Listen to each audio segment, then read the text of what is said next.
All right. Good morning, everyone. I'm 30 seconds early, but no one's going to stop me. Welcome back to another gorgeous, lovely, not really very sunny at all where I am, Saturday. It's time for the next episode of Let's Make a Language.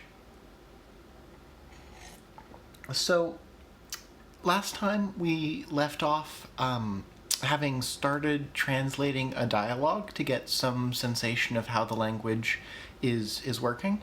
And I want to finish that first before we move on to anything else. But then I want to talk about how to actually organize your language notes, because it's gotten to the point where I am having trouble finding the things that I need to find in order to translate stuff, and that's when it's a good idea to make sure everything gets organized. And frankly, that's generally how I do it, is I scribble notes on random pieces of paper until I have kind of a cohesive enough idea of the language that I really have something to start organizing. And then I organize it, and that works pretty well for me. But we've reached that point, so I want to spend an episode talking about how to structure your notes for a language in a way that will both be easy for other people to absorb and that will help you actually find what it is you're looking for when you're looking for something. So, okay. That's the plan for today. Let's dive right back into looking at the dialogue. And I've slightly adjusted my... see what I meant about holding the wrong thing? Yeah, okay. I've also slightly adjusted my setup, and it works great because I can make more eye contact with the camera, and I can actually see what people put in the chat, but it means I have to, crane my head a little bit to change files. So, we'll see. We'll see. I might be able to come up with a setup that doesn't involve doing that at some point, but for now it's fine. Okay, so we had this little dialogue, and we'd gotten all the way up to the bit where we're trying to say something like, for the dog. Now, let me quickly remind myself, what did we do for cases? Because, and that's, of course, in the other file, because cases are the thing that I think we should be using here to indicate for the dog, because we haven't really talked about prepositional phrases, because I'm pretty sure we have a case that will handle that. Sparrow says hi. Hi. So cases. What do we got here? We've got the dog here is kind of the beneficiary or the recipient. I'm sorry. I always forget what the genitive is actually for. And I realize this is silly because I've had to look it up 5 times now. Possession or close association, right, okay. So I'm going to make just a little note here, possessive, so that I don't need to keep looking up what the genitive means. Yeah, okay, so it actually looks like we don't have a case that causes this, right? Because if we're throwing sticks for the dog is not causing the sticks to be thrown. The dog is not the one throwing the sticks. The dog is not the thing being thrown. We're not calling out, oh dog. The sticks don't belong to the dog yet, but it's working on it. We could say throw sticks at the place of the dog, throw sticks at the dog. And maybe that's a good enough translation, right? Because what it's idiomatic to express can vary between different languages, right? So maybe that's a reasonable translation. Maybe these people would actually say, instead of throwing sticks for the dog, throwing sticks with the dog, throwing sticks near the dog. The dog is not being used to throw the sticks, and the dog is not knowing that we are throwing the sticks, or part of a subclause.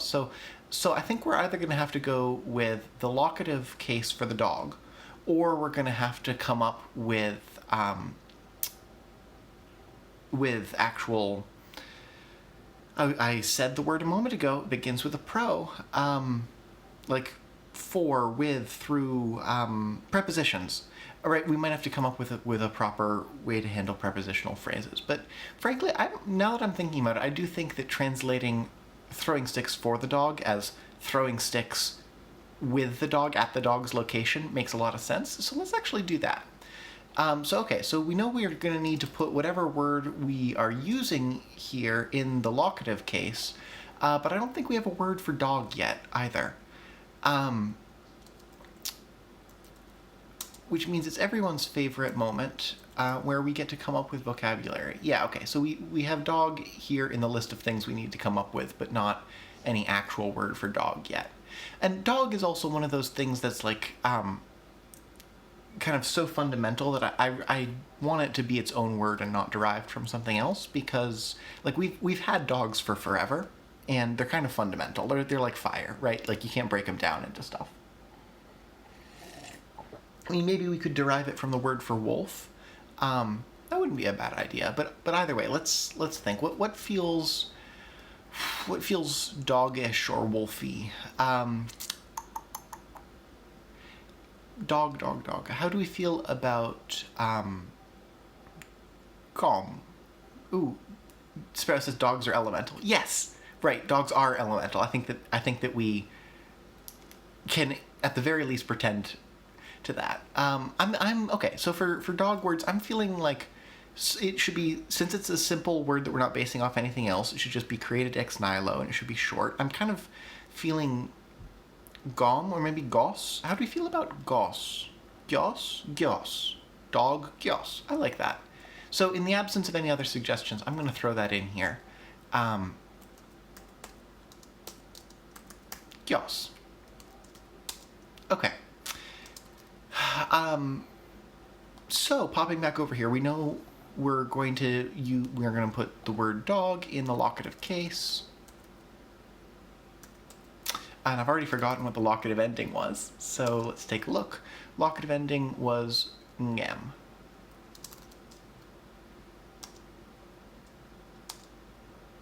That's the dictionary. Ahem. Okay, so maybe I do need to adjust this this setup so that it's a little easier to type things, but oh well. So okay, so throw future sticks. Maybe we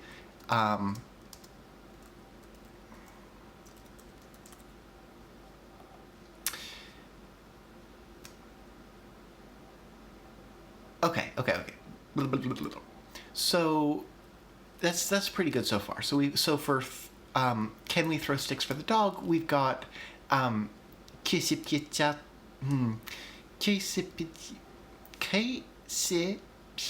satipu.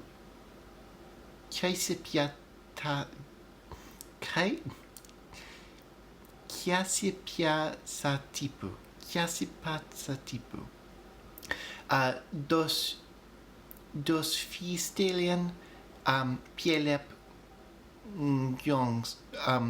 Gjösngem. Okay. I promise I will get better at reading these things, but okay. So there we go. Can we throw sticks for the dog? Next up, we have the mother saying, "Not near the fire." Now let's think about how this should be translated, right? Because we could just do,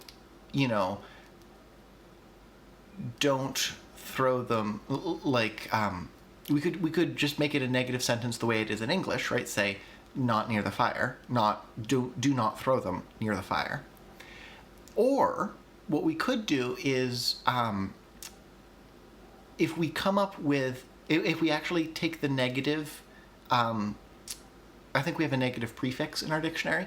If we take that and we apply it to the fire and put that in the locative, we could just say, throw them not near the fire, right? Because that's the same thing where this language has a concept of the locative, which means we have this concept of where things are as being like a key part of the sentence. And so we could either just kind of mimic English and do the whole sentence as a negative, do not throw them near the fire. But maybe it makes more sense to say throw them not near the fire. So let's think about that. Oh. No, okay.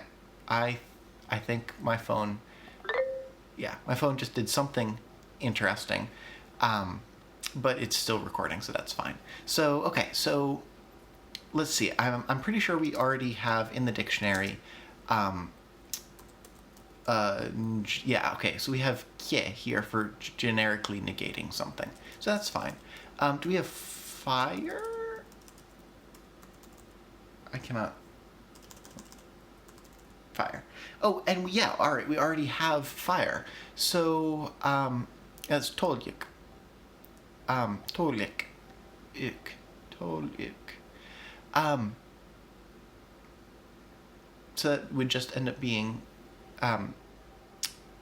Kietolik. So let's do that. Let's see.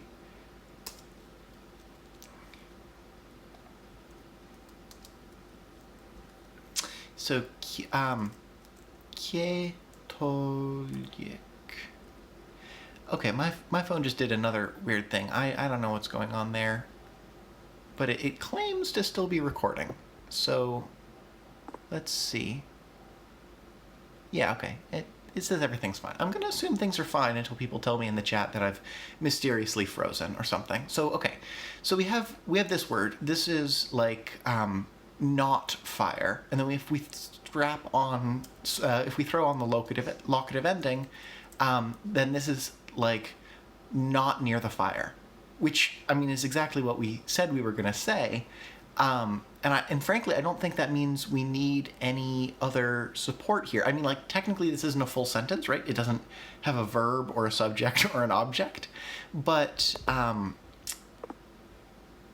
that's fine, right? Like, if you look at how people actually use language, people say things that aren't full sentences all the time. And, like, maybe that wouldn't be okay in a formal context, but maybe it would be, because one of the things that you're designing when you design a language is what are called the pragmatics, how people actually use it to actually speak.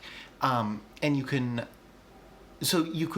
mess around with that convention, but either way, in a casual context, I don't think we particularly need to worry about a verb and a subject and an object and so on here.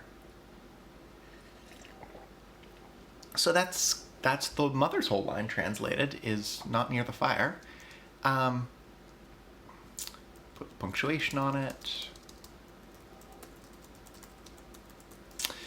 And then Sam says, but yes, in the yard. So using the same convention,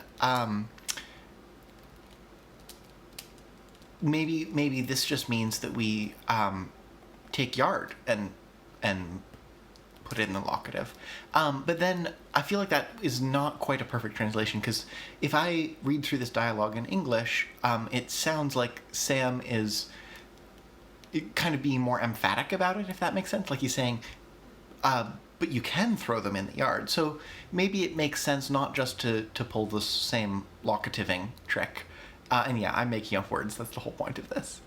So maybe it makes sense to do something like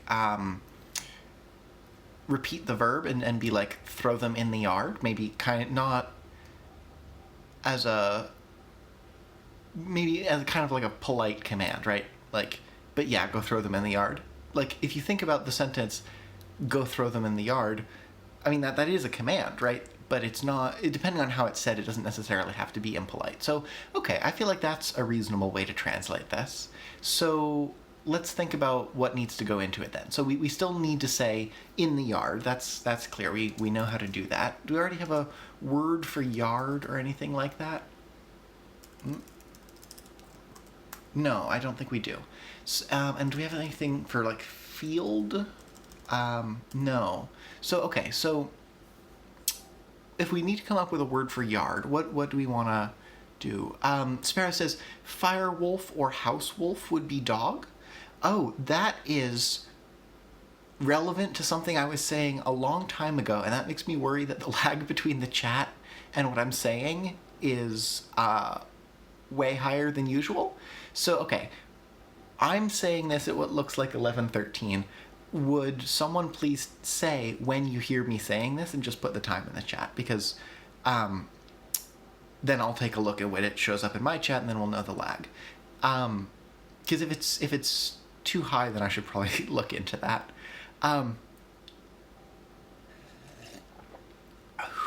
Okay. Small meadow, short forest. Okay, that's...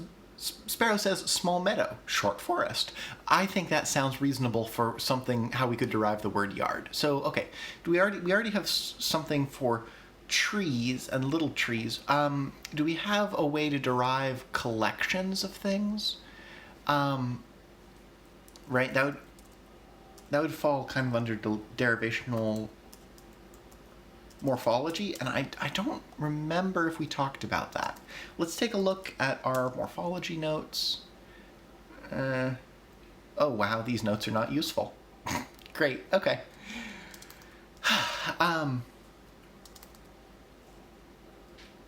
So, yeah, okay, so we don't have a way to indicate groups of things yet, like the way that, a group of trees makes a forest. But there's a few different ways to do that, and I've always been kind of partial to reduplication for that, right? So, like, we've got the word for tree, which is dos. That would make the word for forest dos dos. I've always liked languages that do that. You can also do reduplication, but like with a modification, like maybe it's dos dios. So okay. I would ask for feedback on that, but I'm worried about the long chat lag because no one's responded to what I said. So okay, let me think for a moment.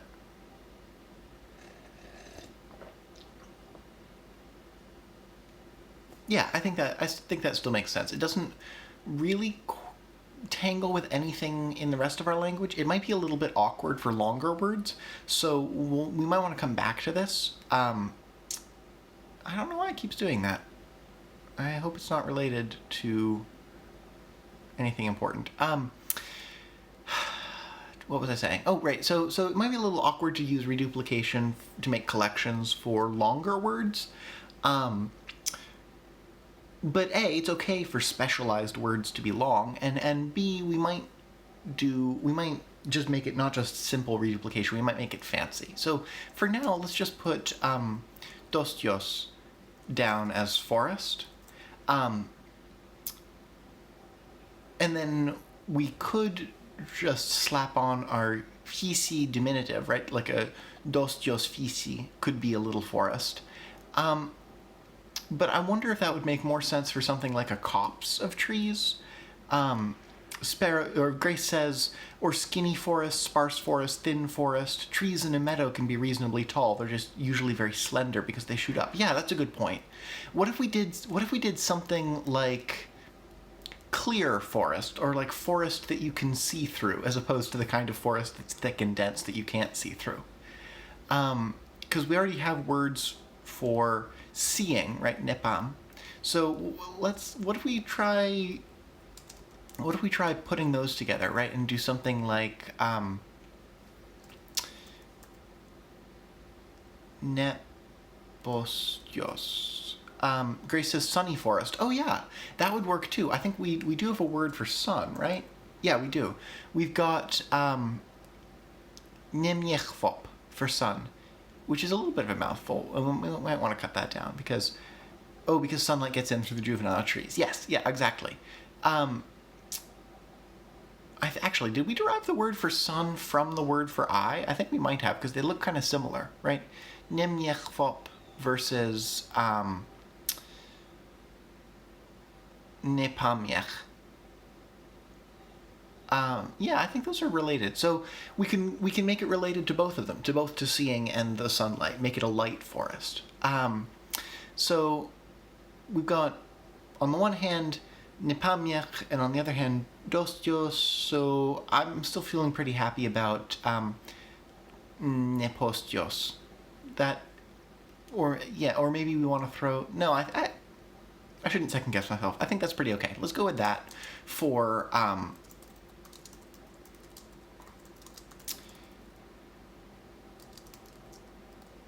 right, open forest, sunny forest, an open area in the forest. Okay, so now we've got nepostios. We can pop that in here. Where's my cursor gone? There it is. And then we're saying we want this to take place in this place, so we throw in the locative case. and then we'd said that we wanted to reiterate the throwing verb. So to throw in our language is kasipia. So what? So let's start off with that.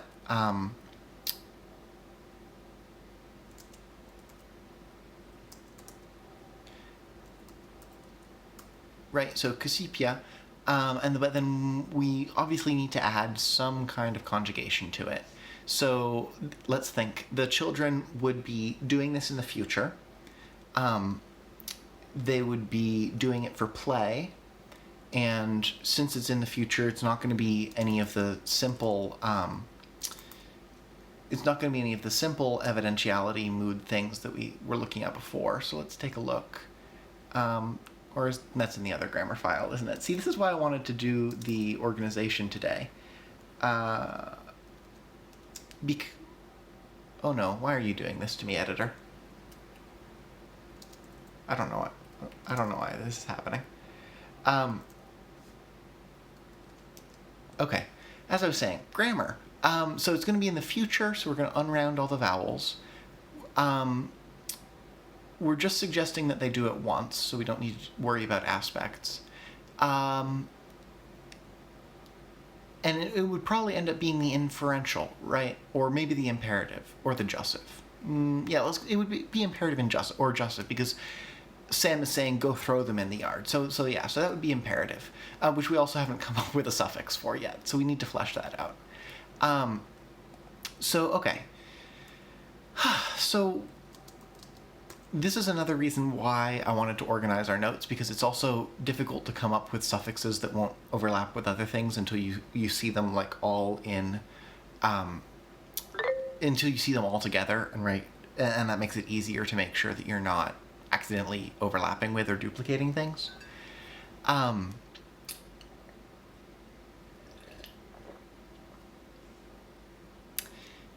So let me look back over some of these. What's another suffix that we don't think would overlap with too much, and that's still kind of good? How do we feel about con? I don't think con would overlap with anything we've done so far, would it? Let's take a look at some of the other endings that we put in. Con. No, I think con would be sufficiently different. Okay, let's go with that for now. I'm picking it because it reminds me of the way that Lojban handles imperatives, and if you have things like that, sometimes it makes them easier to remember, but it's not worth making things easier to remember while sacrificing the uniqueness of your language. So if you do that, you should try to pull from many different sources. But anyway, con. So I'm feeling happy about that. So adjectives, throw a con on here, round everything.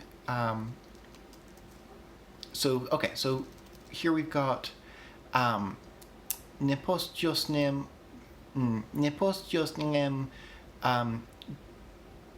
kesipiekon. Yeah, okay, that's much less of a mouthful than normal, and it translates pretty simply as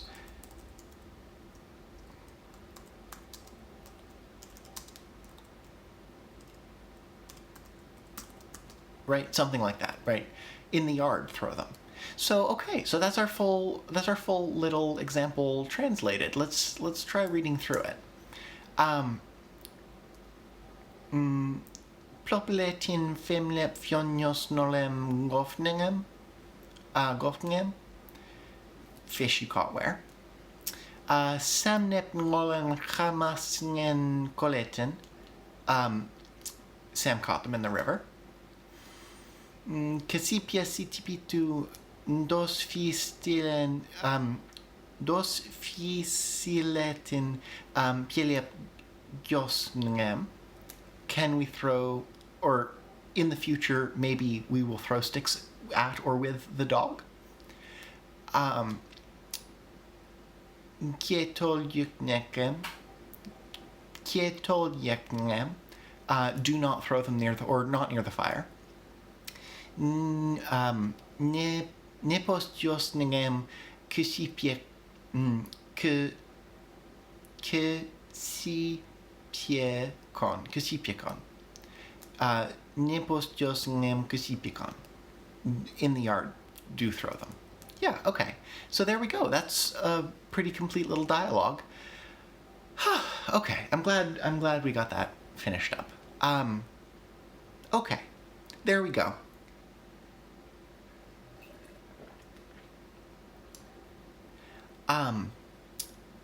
So, next up, let's go back to the agenda and let's talk about organization, unless someone else wants to... Where did I put... Oh, yes, here it is. Unless someone else wants to bring something up. I'm going to quickly take a look to see if I can figure out what's causing the camera to occasionally do things and the lag, because hopefully that's relatively straightforward. No, but it doesn't look straightforward at all. Okay, well, never mind. Okay, so organization. So we've done these two things.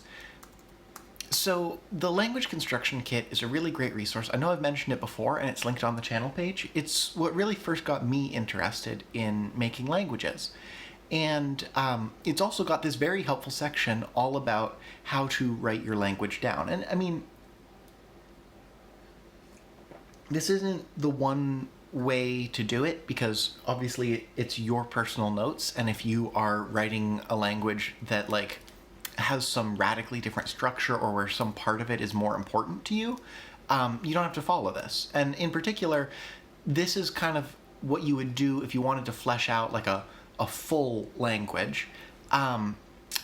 But if you're just interested in coming up with short words and phrases, you might not need all of this. Sparrow says, thank you for the little dialogue. Where will we find that to study later? Excellent. Great question. I'm glad that you enjoyed the dialogue, and you can find all of the notes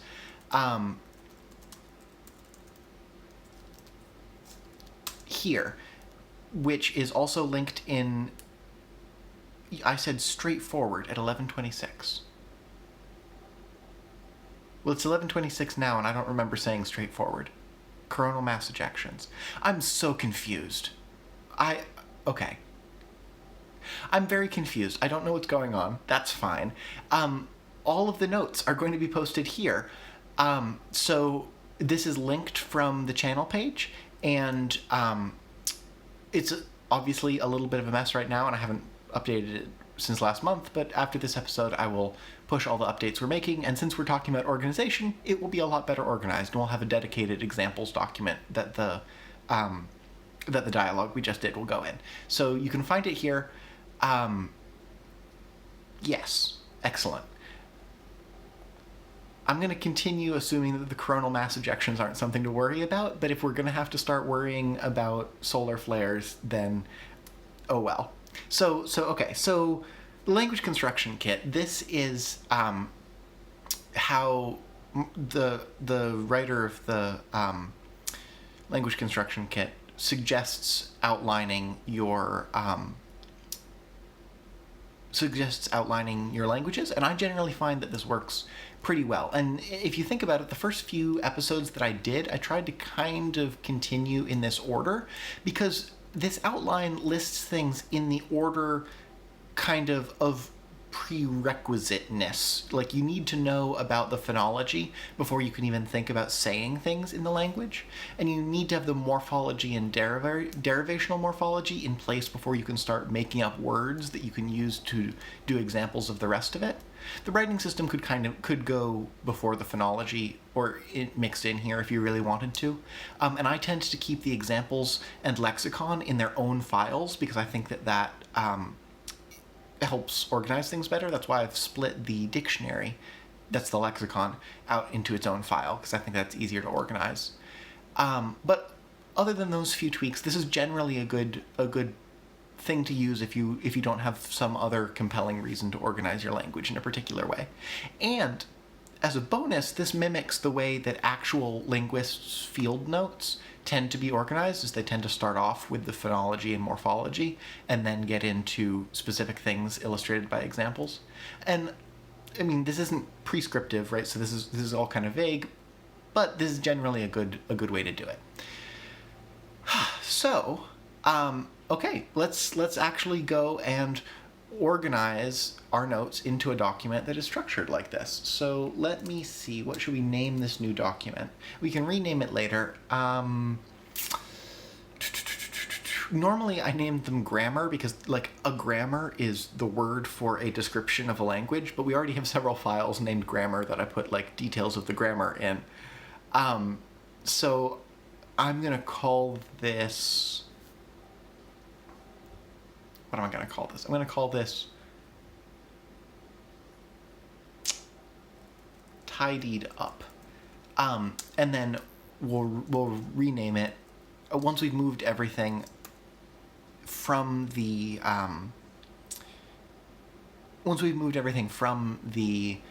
files that it's currently in into here, I'll get rid of the other files and rename this to grammar. So okay, so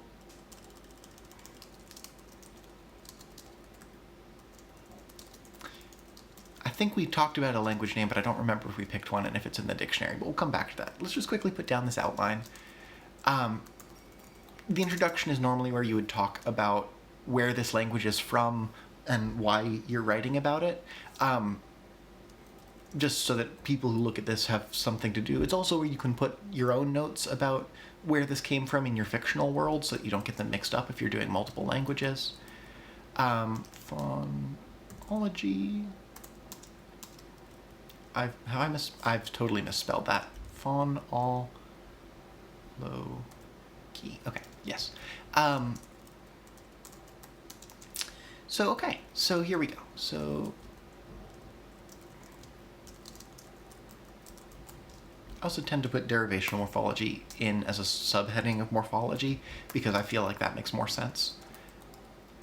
All the grammar stuff we've talked about goes under syntax. We haven't gotten to semantics.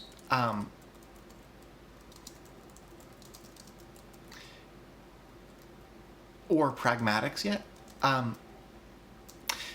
But those are quite interesting. Basically, semantics is, so syntax is how can you like form a grammatical utterance in this language. Semantics is, okay, what does that utterance mean? It's like, how do the different grammatical components of a sentence influence what that sentence means? And then pragmatics are more about how are people actually using the language to mean things, right? So semantics is more kind of formal, like if you say this, then you should interpret the meaning according to, these procedures. Pragmatics is kind of the other way around. If you mean this, how do you actually say it in real world usage? And fields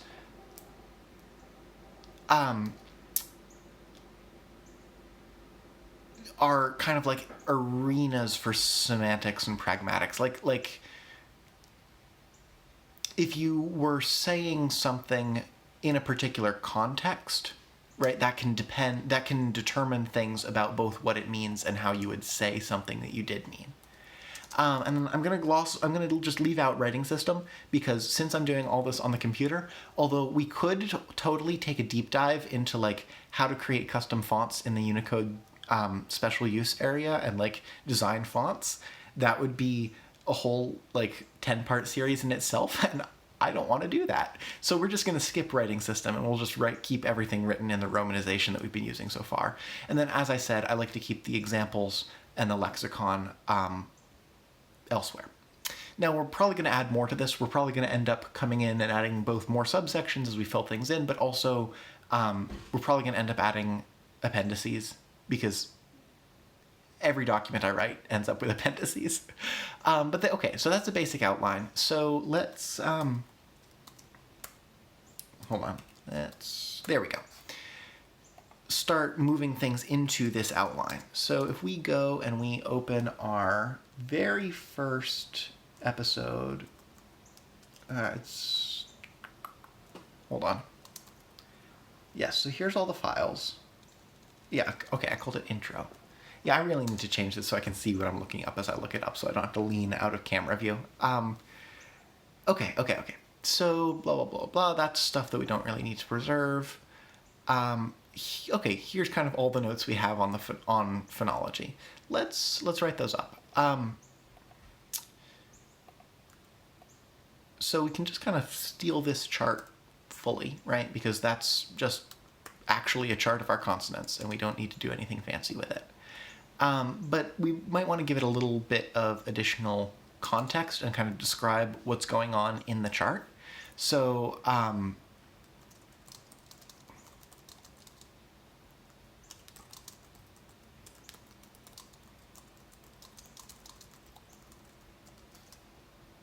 then some of the things that you'll probably want to call out is like, what does this language distinguish or not distinguish relative to other languages? So maybe something like,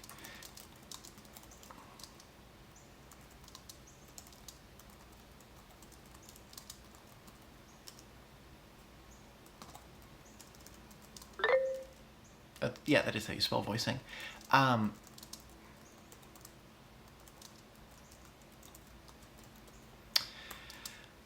What else is interesting about this set of consonants that we might want to talk about? We might want to say something like,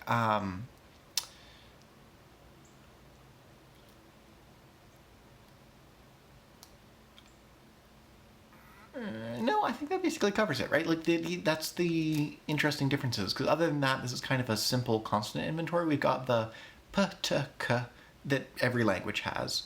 And then if we're distinguishing by palatalization, that means we also must have pia, tia, and kia. We have and n, which also most languages have. N is a little bit unusual, but it's not that unusual.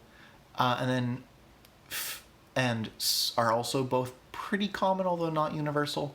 H is a little less common, but I think we don't really need to say anything about it because it's kind of the only velar fricative. If you're not distinguishing voicing, it's the only velar fricative. And then the approximates, l, r, those are pretty normal, although obviously languages have a lot of variety in how they handle rhotics. Oh, actually, I know what we need to say about this inventory that I didn't think about. I don't remember at the time whether we said that this was a tapped R or an approximant R or a rolled R or what, right? Like that's the difference between all of the different R's that show up not only in different English dialects, but also like in Spanish and so on, right? American English, we say, let me think of a good word with an R in the middle of it. How do we feel? Yeah, or, right? In English, we say or, and you can kind of hold it because when you're saying you're just kind of leaving your tongue there. You're not doing anything with it. Whereas if you were speaking in some accent that had a tapped R, right, that'd be more like or, right, where you actually have to like touch the roof of your mouth in order to make the or noise. Or even if you were saying something with a rolled R, right, you might have to say something like or. And some languages even distinguish between tapped R and rolled R, right? Like that Spanish does distinguish. Sparrow says tapped. That's what I would have expected because I tend to like tapped R's better, and they're actually more common than American style liquid R's.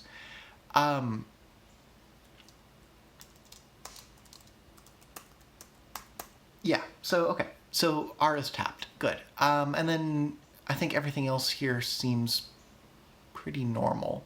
So now let's talk about the vowels. So the main important thing here is that vowels distinguish roundedness.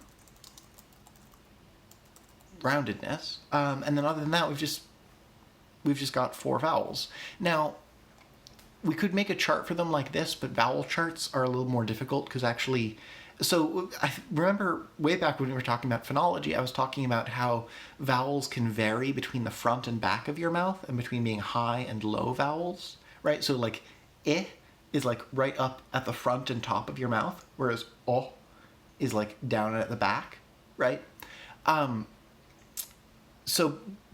there's actually less front-back distinction the lower down you go in the mouth. So like people who are drawing charts of vowels tend to use like a trapezoidal shape, right, to indicate that. But that's fine. We don't have to worry about drawing a nice diagram with trapezoids. We can just do something like this. So let's see. We have I, E, A, and O as kind of our I, E, A, O. I, E, A, O. Yeah, okay. So I think that it would be something like this for what we're doing with it, right? Like we're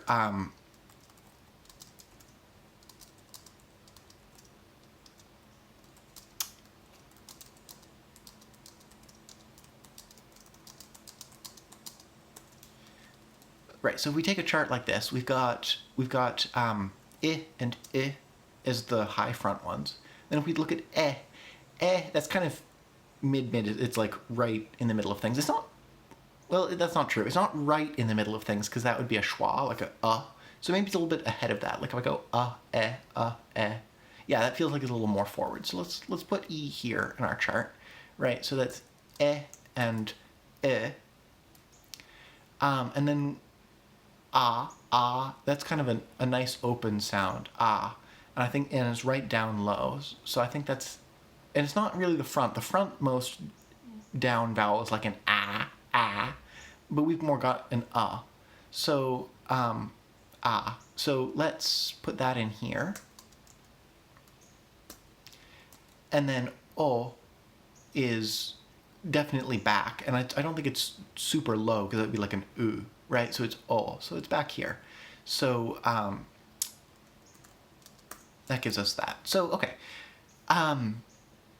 we can mess with this more in the present to make the presentation a little clearer. But this is actually a pretty common 4-vowel system. The most common vowel systems are 3-vowel and 5-vowel systems, right? The 3-vowel system is like I, A, O. And the 5-vowel system is like A, E, I, O, U.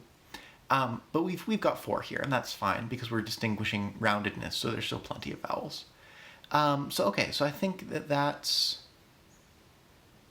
good. And let's also mention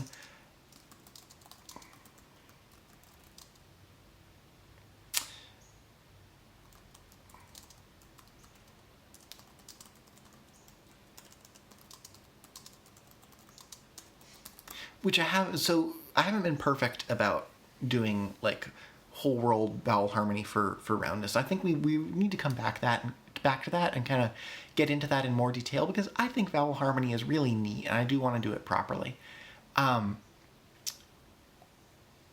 But for now, I think that's fine. We can include that in the notes. And then actually the rest of the stuff here is more about morphology. So that's a very bare bones phonology section. If we wanted to actually like flesh this out and publish it, we would probably want a phonology section that like actually goes through and describes how to pronounce each of these different sounds and like describes what, say, regional variations there are between speakers and things like that. But since right now we're just organizing things, I think that's all of our phonology stuff actually moved over, so that's good. And to be fair, the phonology and morphology sections, at least when I write languages, tend to be a bit shorter than the grammar section.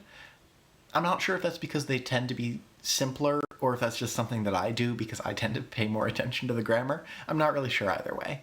But okay, so that's the phonology. Let's look at moving over the morphology notes now. The basic morphology that we've got here is really just in terms of a few like patterns for syllables, and then a few and a few other rules. But I think we've also, as we've been doing translations and coming up with words, I think we've also come up with a few other rules. Like for example, 2 nasal sounds that touch each other get mapped together, which is a fairly common thing to happen. So we should also be including those here in the morphology section. So okay, so first things first.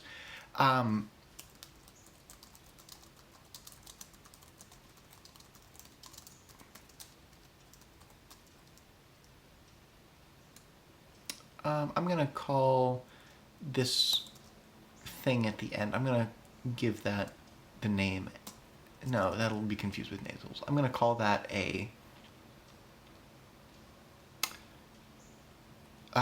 it's on the tip of my tongue. So when you're talking about syllables, the vowel or vowels that go in the middle are called the...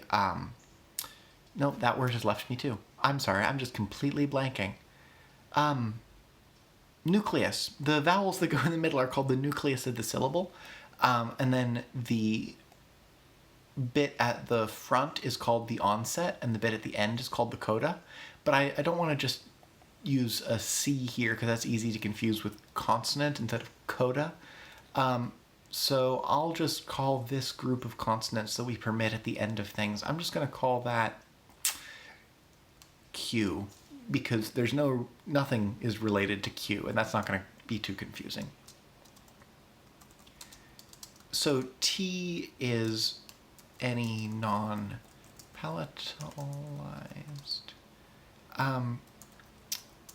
consonant. D is any consonant that's not X. And Q here is one of N, F, S, X, or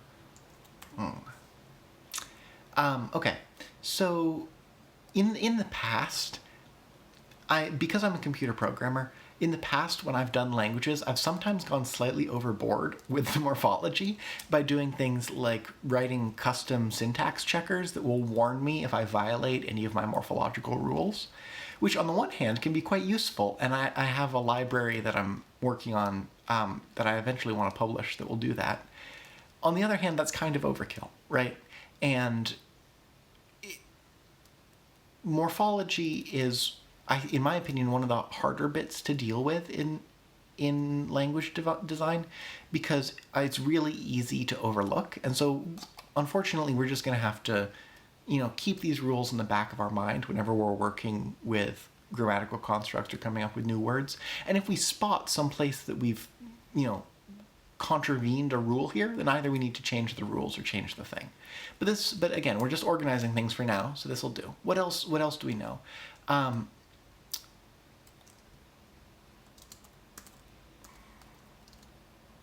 So we said here things like fricatives can't touch and consonants can't touch palatalized versions of themselves. It's sometimes easier to rewrite things in terms of rewrite rules. That is, if these two consonants would come up to touch each other, here's what happens instead, right? So let's just add a little section for rewrite rules.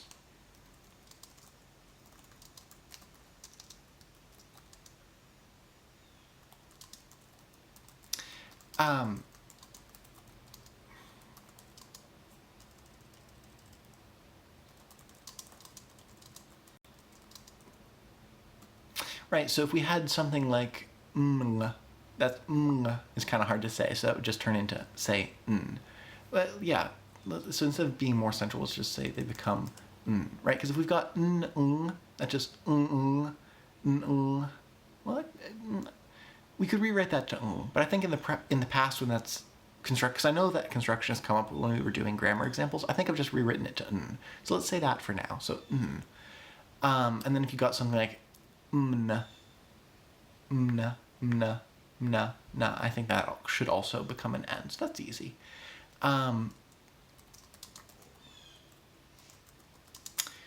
Fricative sounds should drop. Well, so let's think, well, what should they actually do here? So let's say we've got a sound, like some thing that ends in a s, and then another sound immediately after it that starts with a f, right? So, isfia. Actually, I think we've done that a few times in coming up with words, and I actually don't think it's that difficult to say. So let's actually remove that rule. I don't like it anymore. And I think we've already violated it all over the place.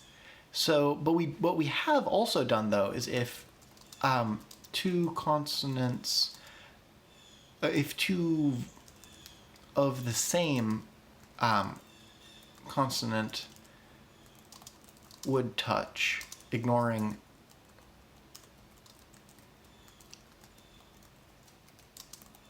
they fuse, right? So if we've got like a two T's right after each other, that just becomes a single T. Or if we've got a T followed by a Tia, then that just becomes Tia. So, okay.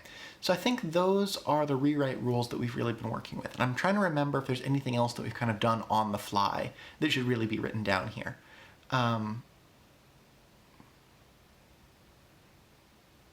But I can't think of anything. So I'm probably forgetting something, but that's okay. We can come back to this. Okay, excellent. So that's kind of everything from this file. But now we've got to look at derivational morphology, which I think is in its own document? No.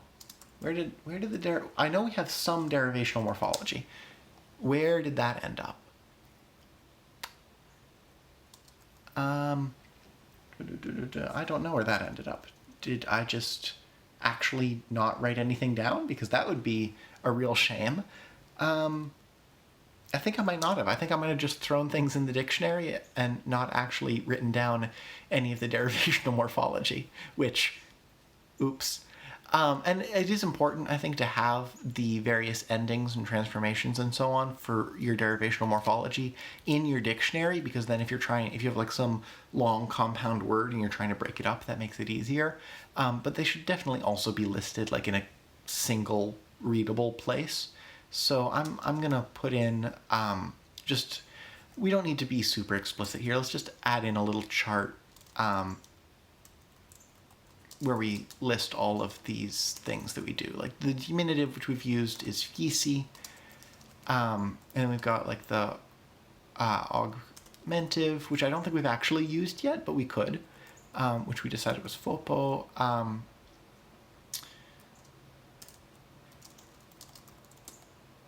Right, so most of these are just the affixes that we've got in the dictionary. And derivational morphology is kind of free form, right? Like you can form derivation, you can have almost anything be derivational morphology. It's just that once you have it, if you should like consistently apply it to generate new vocabulary. And it looks like I started to put a word in here, but then did not define what it is. So I guess we'll find out what that word is later.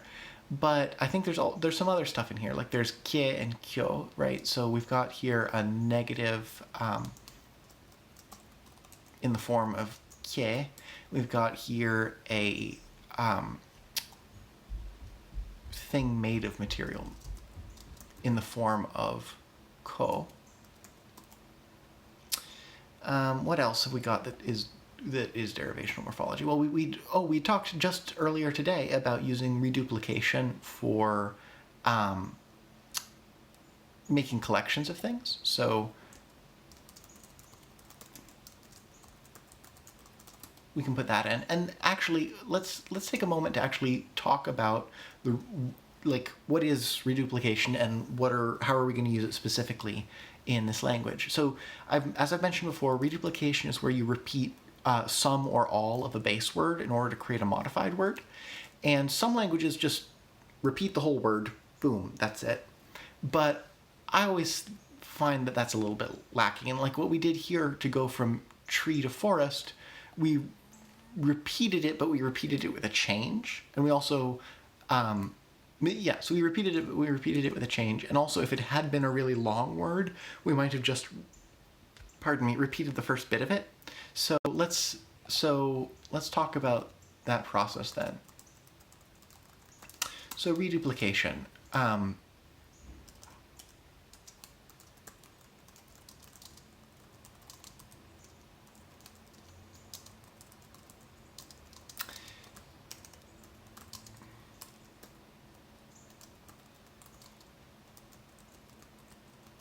Right, so something like that would take us from dos to dostios, but it would also take us from something like gios, which is dog, to gioskos for like a pack of dogs.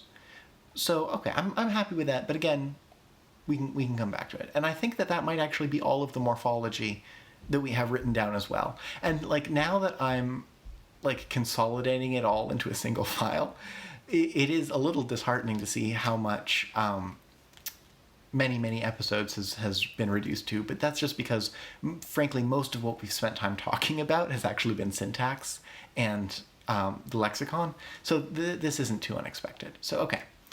Now here's the real consolidation that I really wanted to make sure to get to, and that's to consolidate all of our various grammar notes, because they're kind of spread all over two messily organized files. So, grammar. So, okay, what have we got here? Well, we talked, this is all just notes from us talking about things, right? But we do have this work non-work distinction still, and we have some of this other stuff. So okay, so let's break this down into well, okay. And there's also some stuff that we haven't written down. Gosh, this is too much to hold in my brain all at once. Okay, so first of all, the things we haven't written down, word order is completely free, right? That's not how you spell completely. Completely free. Bringing a word to the beginning of a sentence emphasizes it, but does not change the meaning. Right, so that's something that we talked about, but I don't think we've actually written down anywhere. And that's also not how you spell beginning. Beginning.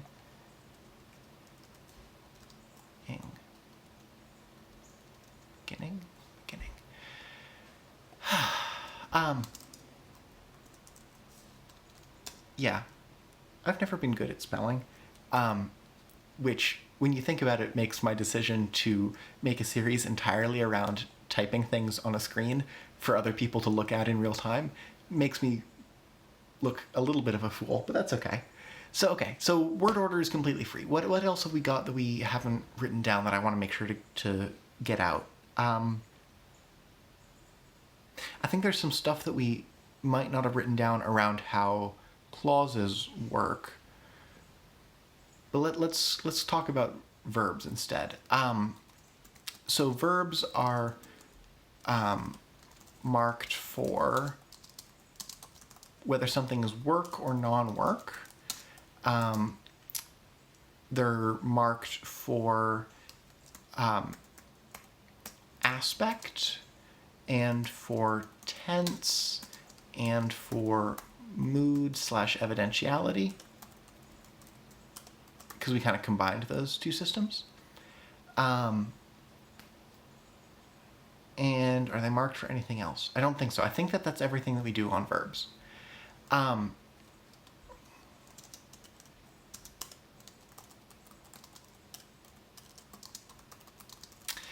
And all of these markings, right, this is another thing we didn't really write down. They're just agglutinative suffixes. And that's also probably not how you spell agglutinative. One thing that we haven't talked about that we definitely need to, it just doesn't know how to spell agglutinative, that's fine.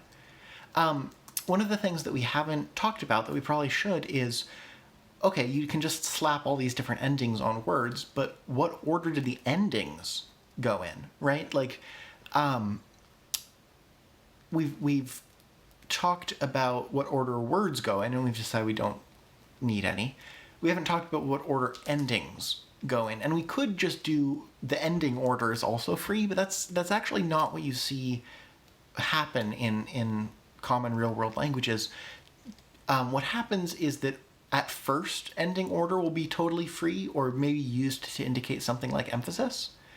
But then over time, a particular order becomes conventional.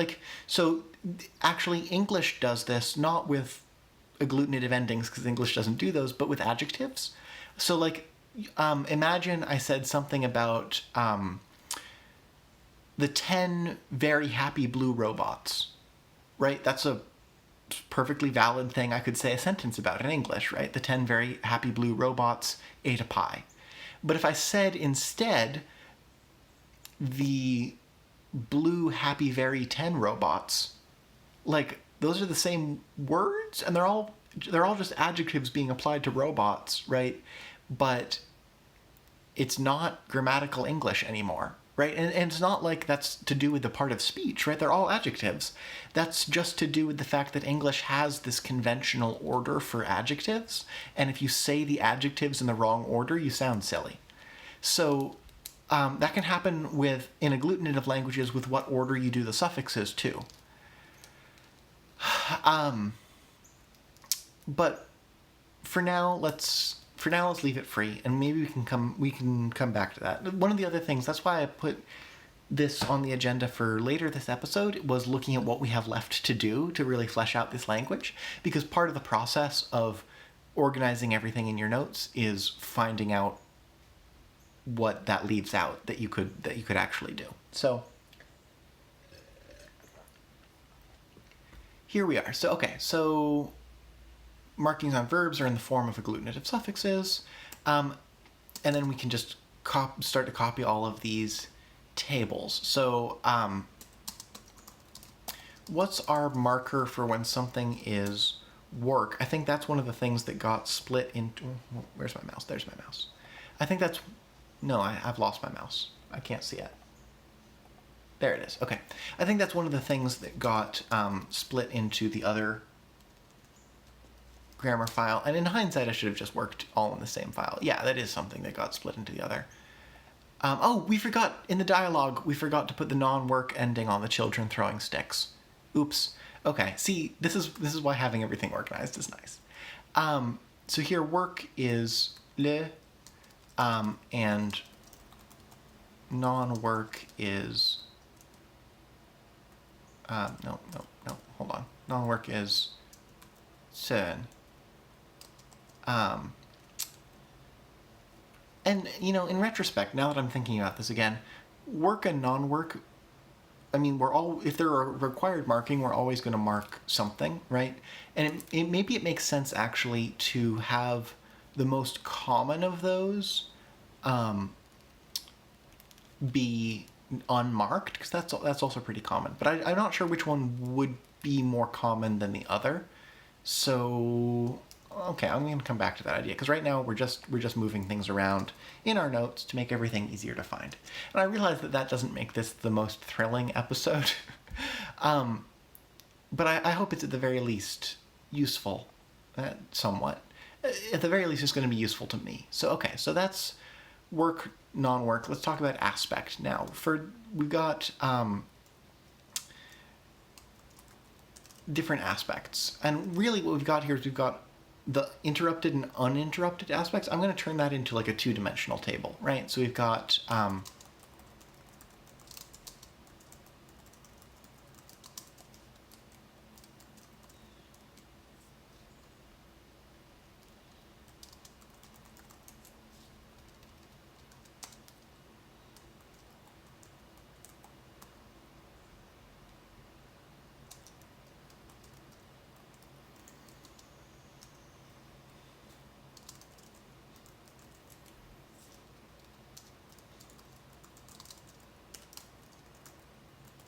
right, I think that'll make things a lot clearer, right? Because then we can just do if you were interrupted doing one thing, actually, yes, that doesn't really imply finished, does it? And that's ka. Interrupted in something you're continuing to doing, like if, for example, a child keeps interrupting you, hypothetically, that's skati. And then we've got habitual, but irregularly, I guess, habitual but interrupted, habitual but irregular. Interrupted habit. I guess I'll put that here in the chart. That's not totally true, but we can talk about that when we talk about semantics. Right, so we can put a pelkey there, and there's really no way to do something that was seasonal but interrupted, because that doesn't really make sense. Static perfect is just unsuffixed, so I'll leave that one blank. Then we've got sati, and then pel. Oh, no, just pel, thank you. And then gel. Okay. Good, so that's the aspects. I don't think I'm missing anything there. Okay, what else have we got? We've got tense. That's easy. We've got this little chart.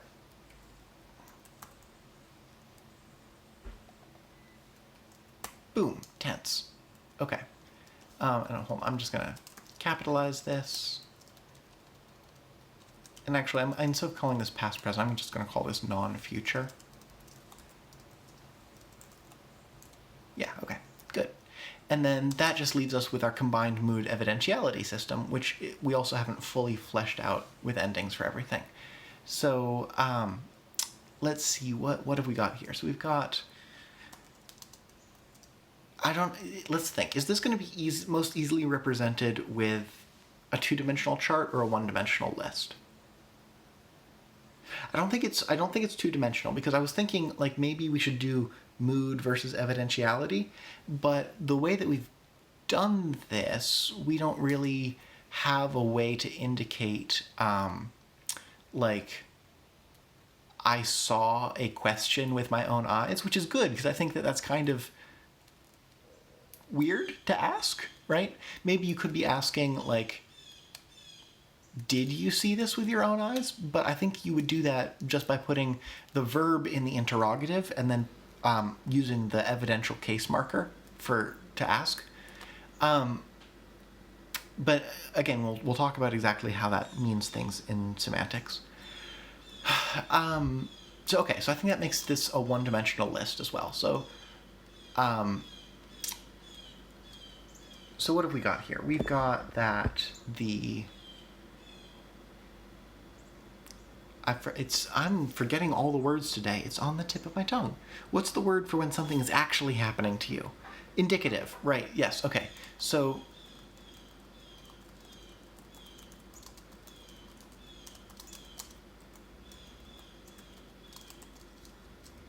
and then we've got somebody told me.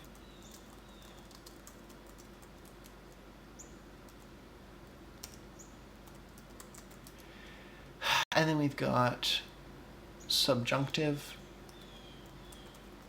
which we haven't come up with a thing for yet.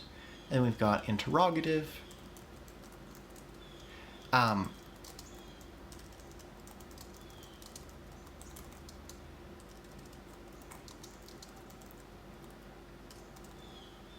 Is that still not how you spell beginning? Does it have 3 N's? It does have 3 N's. English is wild. Okay, and then we've got the different conditionals, which we also haven't filled in.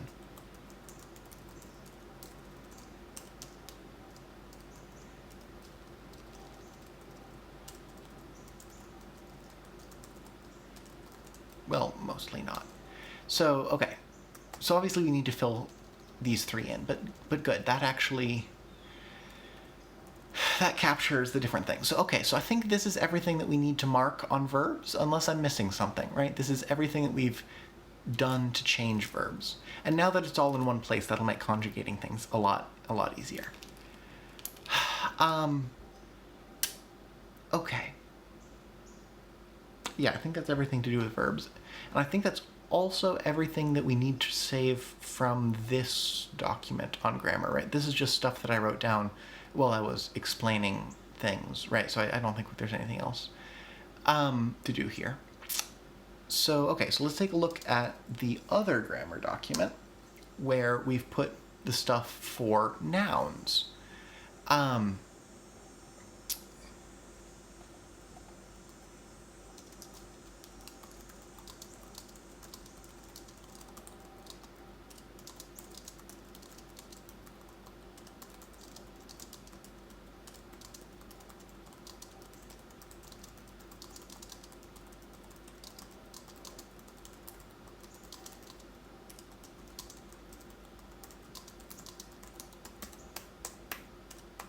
Okay, and again, this is just going to be a simple list, right? Because I don't think that there's anything fancy we can do with structuring our notes on nouns.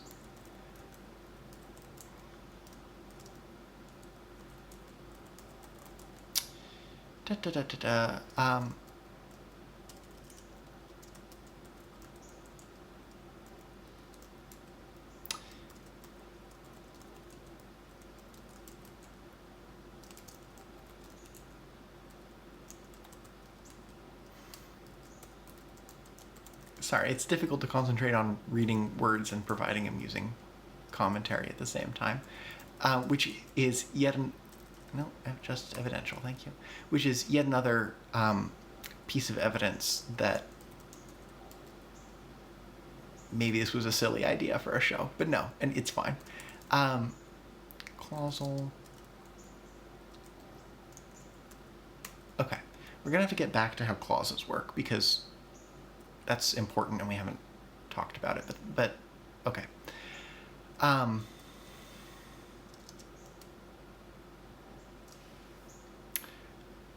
Oh, that's the other thing we marked. I knew we were forgetting something we marked on the verbs. We marked whether a verb is part of a subclause by having this tepi suffix on it, right?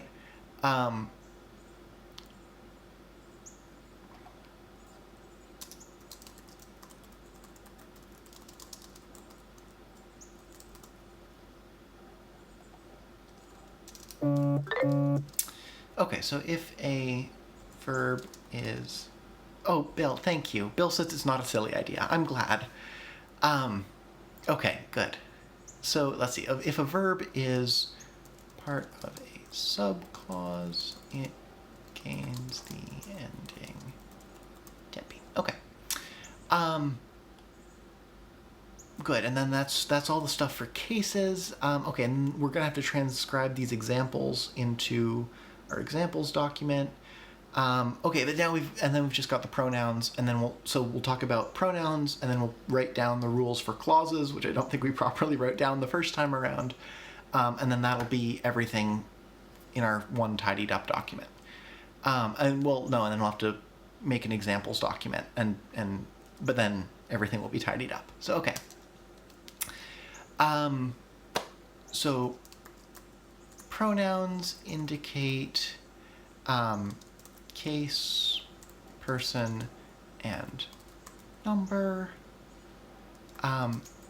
They take the normal case markings, right? And so then we can just do the...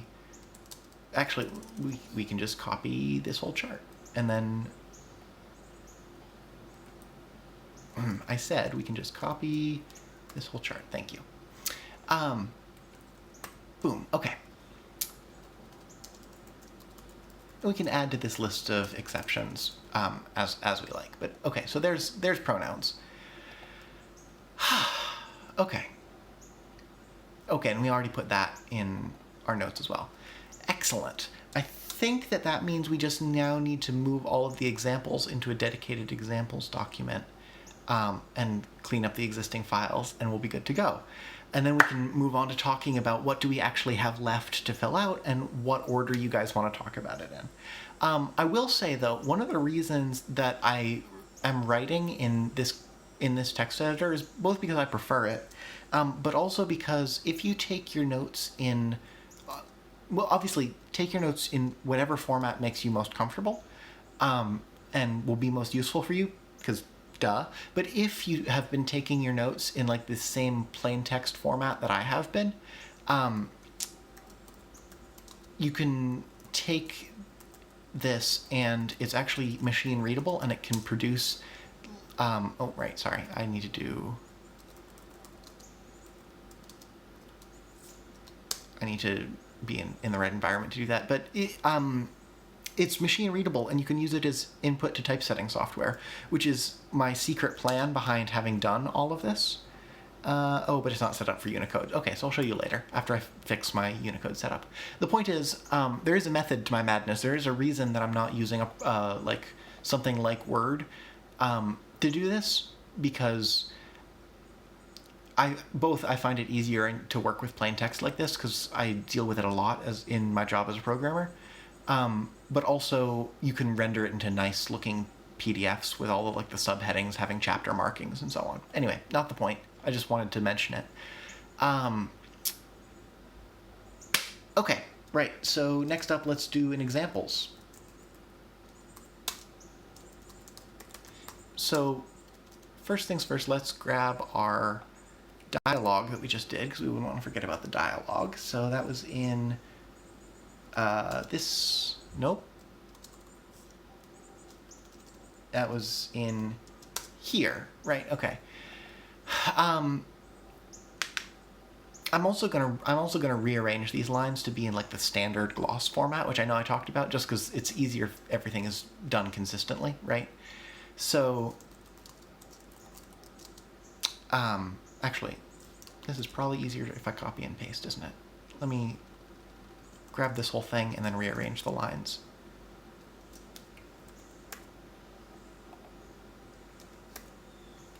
I said, thank you. Right, and then we'll just put this as the gloss on that line, and this as the gloss on that line.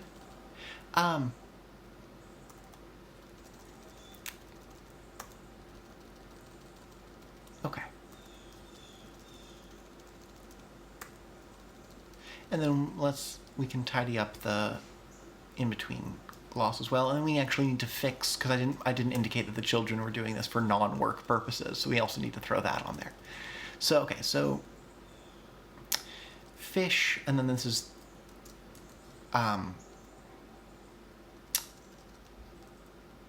what's the word? That's the object of the sentence. You, which is the subject of the sentence. Caught, right, and that's just in the past. I don't think we need to say anything. Oh no, it's for the past and it's for work. And it wasn't interrupted, right? So once. Well, no, static. Let's just call that static. I also need to adjust my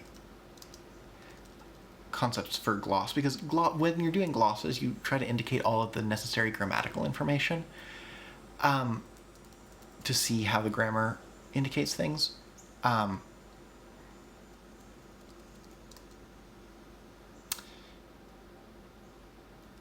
I want to standardize that a little bit, but this is fine for now. We're just getting all these examples in the right place.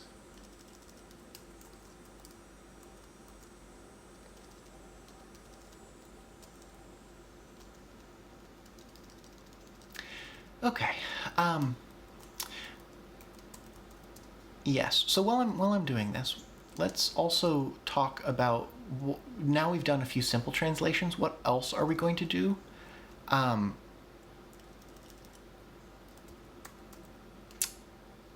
Object of the sentence. What else are we going to do in terms of translations and things? And some of that is going to be driven by, what do we actually need to do to continue fleshing out the language. Some of that is also going to be done, though, just because certain things are traditional, and it's traditional that the first big work that you translate into a new language should be the Tower of Babel story, which I've always found kind of poetic. For those of you not familiar, it's a biblical story about people building a tower up to heaven, which offends God, so he strikes the tower down and makes everyone speak different languages so that they can't communicate, and that's where languages come from. It's one of those fun just so stories. But it's also the traditional first thing to translate into your conlang for just traditional reasons.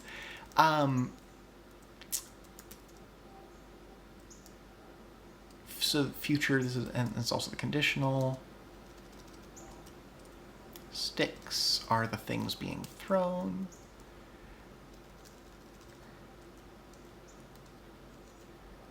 We indicates that it's the subject of the sentence. Then dog gets put in the locative. Yeah. There totally shouldn't be a space there. Okay.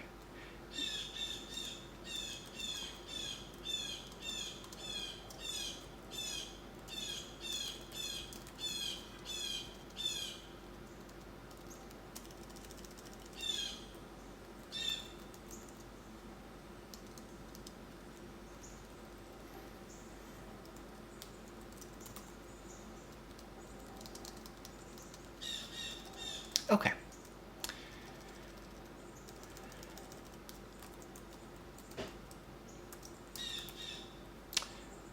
And then this also needs okay, and then we need to throw the non-work distinctions, right? Which I'll abbreviate play. And then what was that? If we refer back to our document, the non-work marker is soon. So let's put that back in here.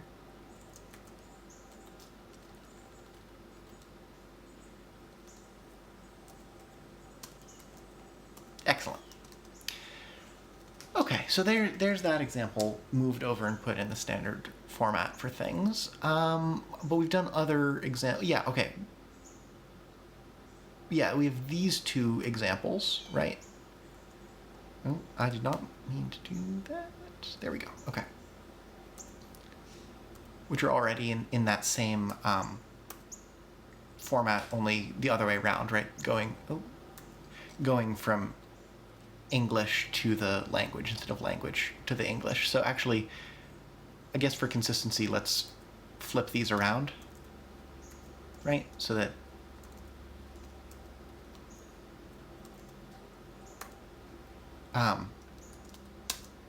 that's clear. And I don't think we have any other examples. I'm not 100% sure about that, but oh, we have this one. It's just not marked up properly. Okay, I'll come back to this later. Okay. So those are all of our examples, the important ones. But I completely forgot to write down in the tidied up document stuff about clauses. Okay, so let's jump back to the grammar section and add a little subsection for clauses.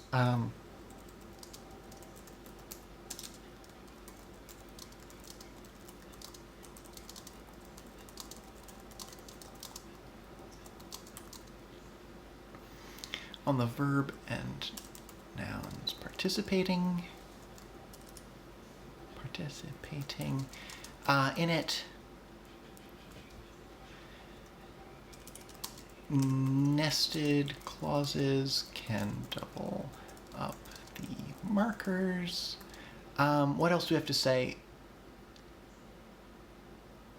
Okay, I guess we didn't really need a whole subsection for that because that's all I think we really needed to say, but it's good that we've written it down. Okay, so let me take a look here. So we've got these things that aren't saved, so I'm going to save them. I do need to find a way to avoid having to do all this leaning, but okay.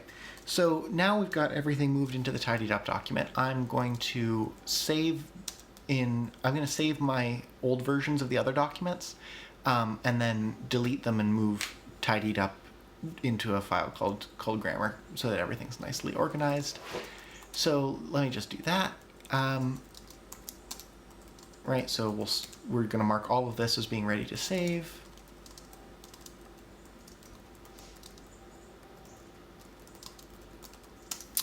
And then we can just do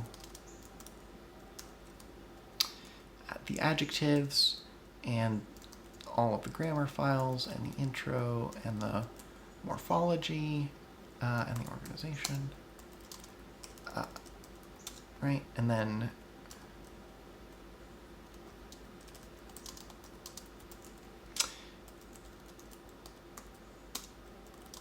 how's that?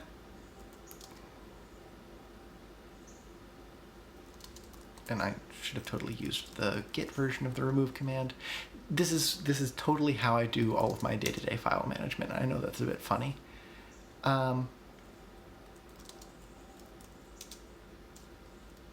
but I shouldn't have deleted the grammar file because we already renamed stuff.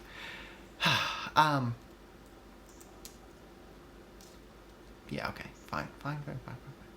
Grammar 2.md, grammar 3.md. Good, okay.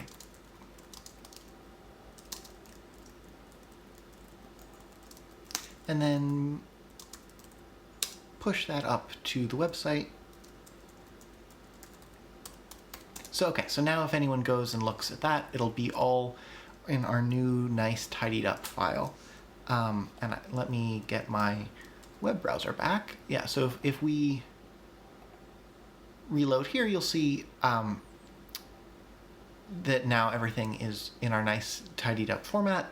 But if you want to go back and look at previous versions, hold on, that was the wrong button. If you want to go back and look at previous versions, you can do this and see all of the previous save points to jump back. So that's something to bear in mind. But okay, now everything's well organized.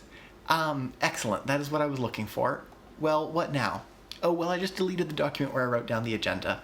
But what's now left is let's talk about what else we are going to do, right?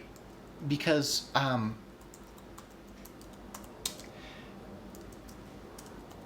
I've mentioned a few things that I want to spend time talking about, but A, I want to listen to audience feedback, and B, I want to actually have a list of possible episodes so that people can plan ahead around what's going to be coming up, and we can actually have a schedule. So some of the things that I've said I wanted to talk about are poetry, right? And also, obviously, semantics and pragmatics, which will probably spill out over multiple episodes. What else? I want to do the Story of Babel translation with you all, but because the Story of Babel is an actual story, that's probably going to take up its own episode.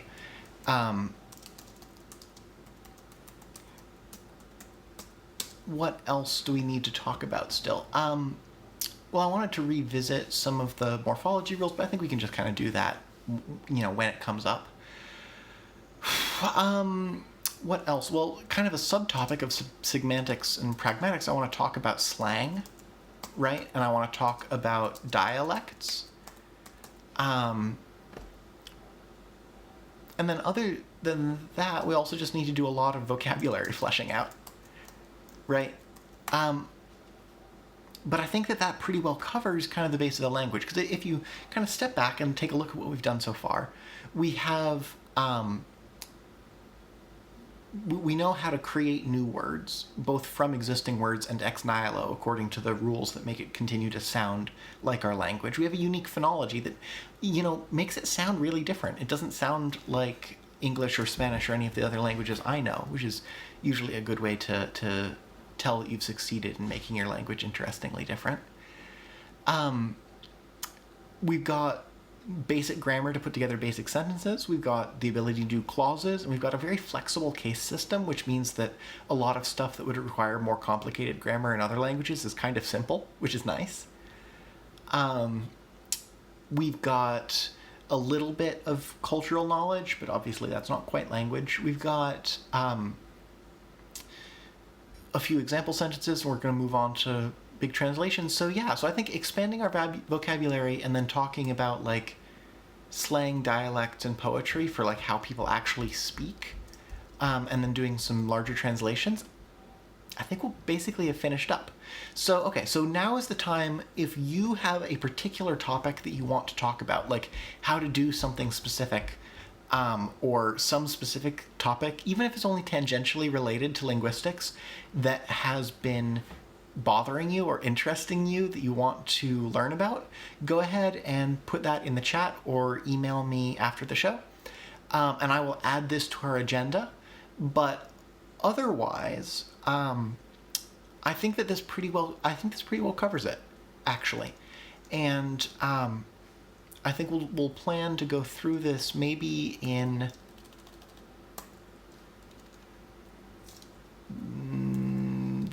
this order? Something like that. And these aren't exactly going to, now that I'm looking at them, I don't think these are going to exactly fall out into episodes, but that'll pretty clear. I think that's a pretty good order, right? I'll plan on doing the Babel translation, unless people shout things out in the chat that they would rather be doing, for the last little 20 minutes, and then next episode, and then we can talk about semantics and pragmatics kind of generally, like we did with the first grammar video, where we talk about, okay, how do you study them? What's the terminology? And then we can apply that specifically to coming up with rules for poetry, doing some translations of poetry, or coming up with some original poetry, and then get into slang and dialects, which will also, dialects can also include registers, right? Dialects are like spatial local variations. Registers are like situational variations. Like there's a difference between speaking like colloquial English to people you're having a dialogue with versus the way that you write formal English when you're writing for like a magazine or a newspaper. And that's an example of register, not dialect. They're the same dialect, right? They're spoken by the same people in the same place, but they're different registers. And then really the last thing will be to expand out our vocabulary and keep doing other translations. Maybe branch out into looking at more of the cultural background and go from there. All right. Bill says Babel translation sounds awesome. Good. Excellent. Okay, so this is going to be the plan. I will call this the plan. Let's hop right on doing the Babel translation. Since this is a bit larger, I'm going to give it its own section in the examples document.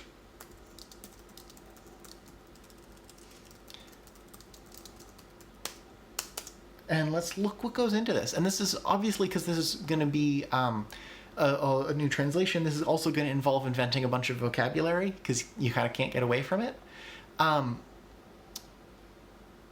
But yeah, this is the version that I'm going to be translating from. If you have a particular favorite version, or if you speak Hebrew, then you might have a better source. But this is the version that I found when I was doing the prep for this episode. So okay, so let's just jump right into it. This first sentence, and the whole earth was of one language and one speech. How do we want to say that? Because in the English, I don't read Hebrew, but in the English translation that we've got here, it's using the copula, the verb to be, right, to say that it was of one language and one speech. But that's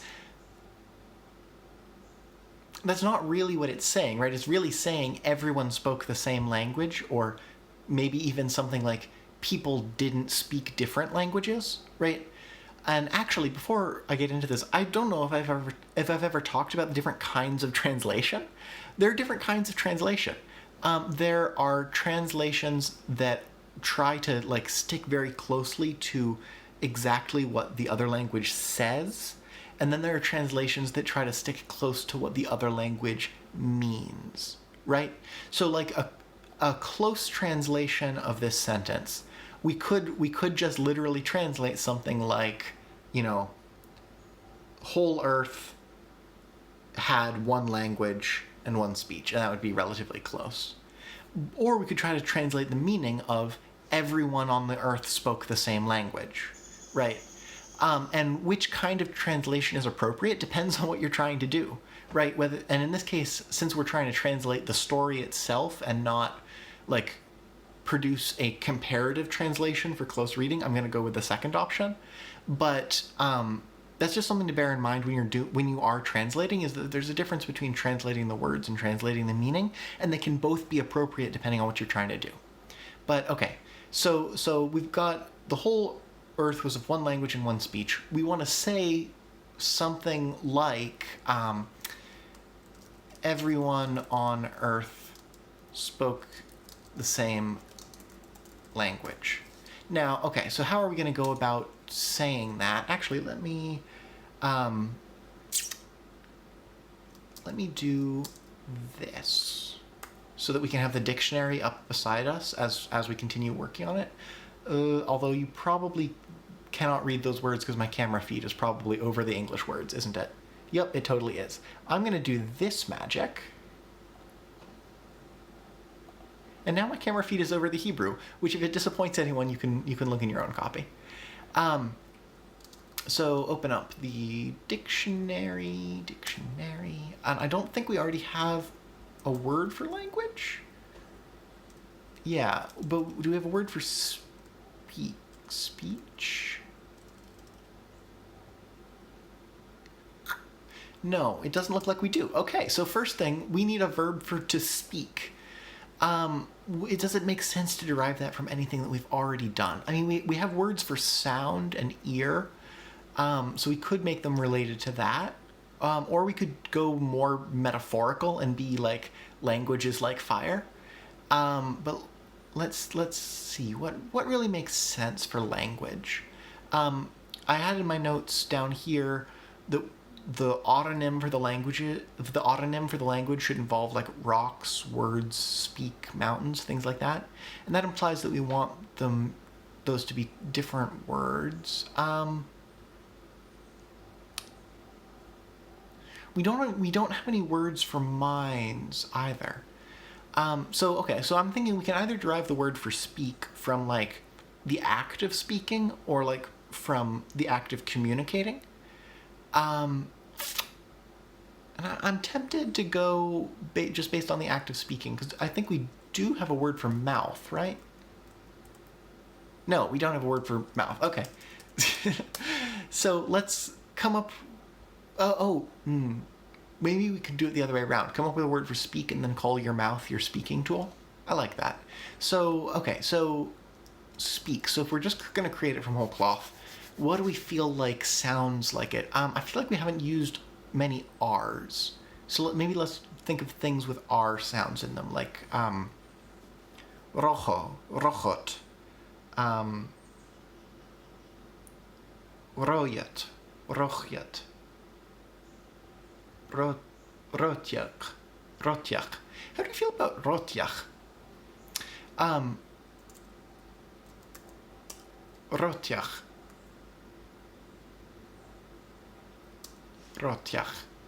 Rotjak. Yeah, that's not too bad. I like that. It sounds kind of, I don't know, it's got a flavor to it. I'm happy with that word. Let's put that down as to speak or to say. And then let's grab our derivational morphology toolkit and attach the yech ending to make mouth.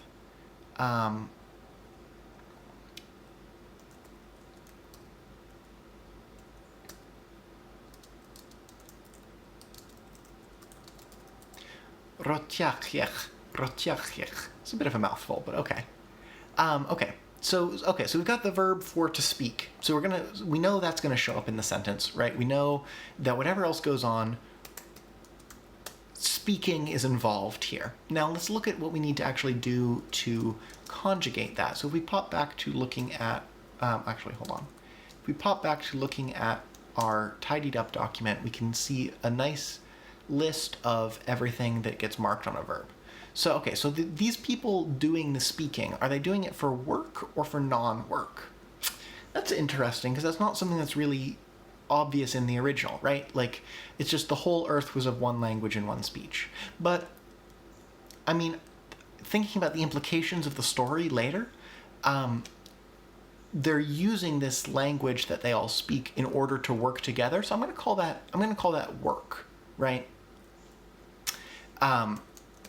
So let me actually keep the gloss up to date as well. So speak, which is work, and they're doing this regularly and without being interrupted, right? They're just continuing to speak. So that'll be pel. So that's the habitual, and I'm just going to leave that just as habitual. And then this is in the non-future, so I'm going to round all the vowels. So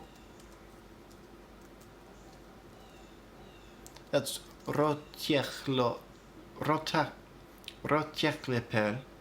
rotakjepel, rotjechlepel, rotjechlepel. That's a little bit of a mouthful. We might need to do something about this ul hitting up against each other, because that's, I feel, a little bit difficult to say. So maybe we need to come up with a morphological rule for that. And then finally, like, what's the mood? What's the indicative? Or what? Not the indicative. What's the evidentiality here? So remember when I was talking about evidentialities and I mentioned how some languages could have an evidentiality for once upon a time? If we had that, this would definitely be the place to use it, but I don't think we wrote one of those down. So there's two ways we could go about it. Either we introduce a, a long time ago or once upon a time phrase to set the tone, or we just go with the normal, like, indicative hearsay, someone told me that, right? Because you could loosely translate that back into English as, like, people say that, right? Which I think that's the best sense we have so far. And then these still need to be round. Okay, so what do we got here? We've got rotiachle pel njoglan. Rotiachle polnjena. Rotiachle pel nolan. Rotiachle peljonan. Okay, there we go. So that's work that is habitual, that's in the indicative, that is hearsay. Okay, so that's speak. This is once upon a people say that in the past,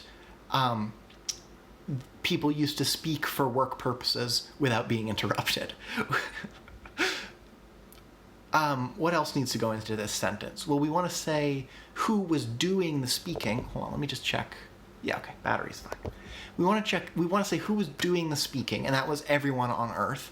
And we want to say what was it that they were speaking, and that was one language. So, everyone on the Earth. Thinking about this, like, we could go with, again, like a closer translation of just translating Earth and being like the whole Earth, all the Earth. But again, it's not the Earth really that's doing the speaking, it's all of the peoples of the Earth. And I bet if you look at a different translation, it'll say like the peoples of the Earth. So instead of translating using the literal word for Earth, I think it's probably better to do something like translate using the collective noun of people, like whatever a group of people is, like a group of people.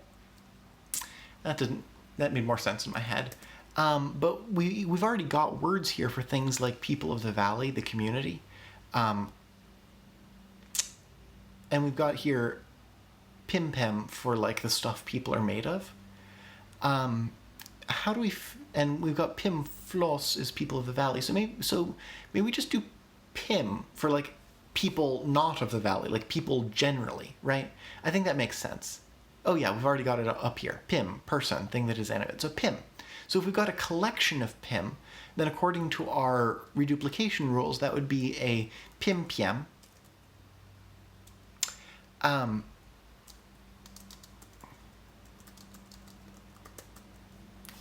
And so we could just throw that in here, right? Like we could just do pim, piem, and then obviously this is going to be the subject of the sentence.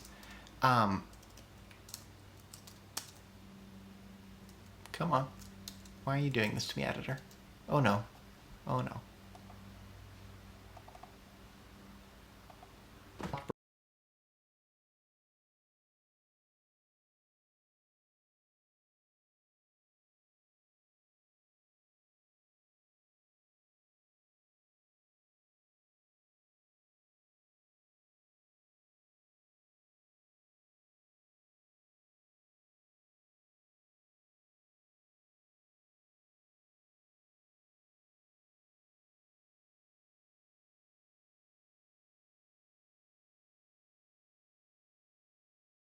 Broadcasting.